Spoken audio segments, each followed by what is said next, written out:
This is Jaime, a small island off the southern coast of Iceland.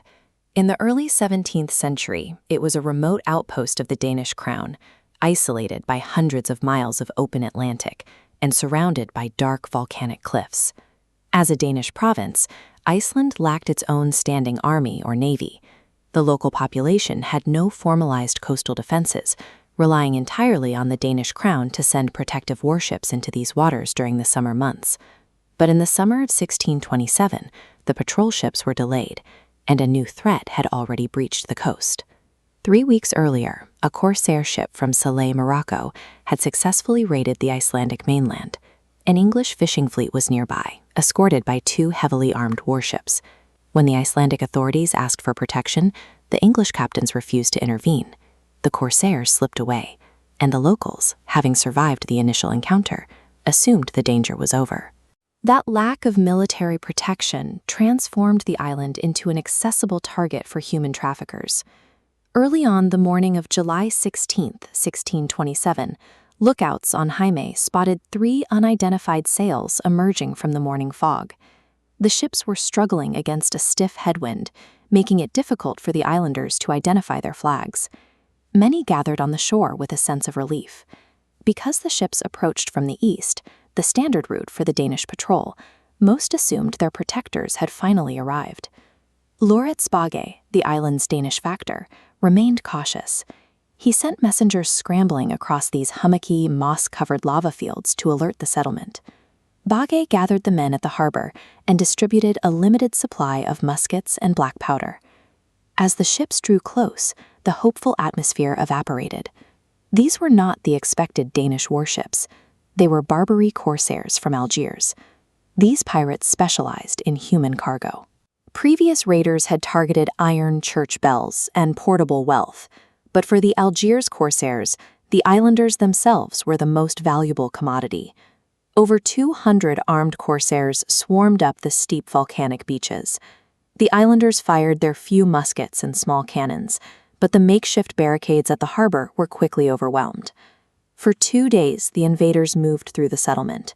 By the time they finished, they had captured nearly 250 people, effectively seizing the majority of the island's population.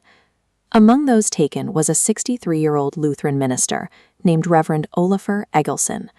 Olafur was captured alongside his young wife and their 3 small children and forced onto the waiting ships. The cliffs and rough seas that had shielded Iceland from the outside world now functioned as a perimeter for an inescapable trap. The captives were packed into holds for a journey thousands of miles south to the North African coast. In Algiers, survivors were marched into the Battistan slave market. Families were broken apart and sold into a trafficking network radiating across the Mediterranean. The corsairs prioritized high-value ransoms over manual labor. Because Olafur was an educated minister, his captors released him to act as a go-between, sending him back to Europe to negotiate a payout for the rest of his congregation. Leaving his family in bondage, Olafur began a 6-month trek. He traveled through Italy, then across France and into Holland to reach Denmark and plead directly with the king. The mission was a failure. Denmark was deeply involved in the 30 Years' War, and the royal coffers were empty. The king could not afford the ransom. Olafur's failure left his family and his people stranded within a global slave economy. Olafur returned to Arntuand alone. Over the next decade, he and the remaining Icelandic community slowly raised the ransom funds themselves, penny by penny. 10 years later, the ransom was finally paid, but only 34 captives were freed. Olafur's wife returned to him, but they never saw their 3 children again. To process the ordeal, Olafur documented the raid in a 20,000-word memoir. His account became the definitive record of the event, known in Iceland as the Tyrkjaránið.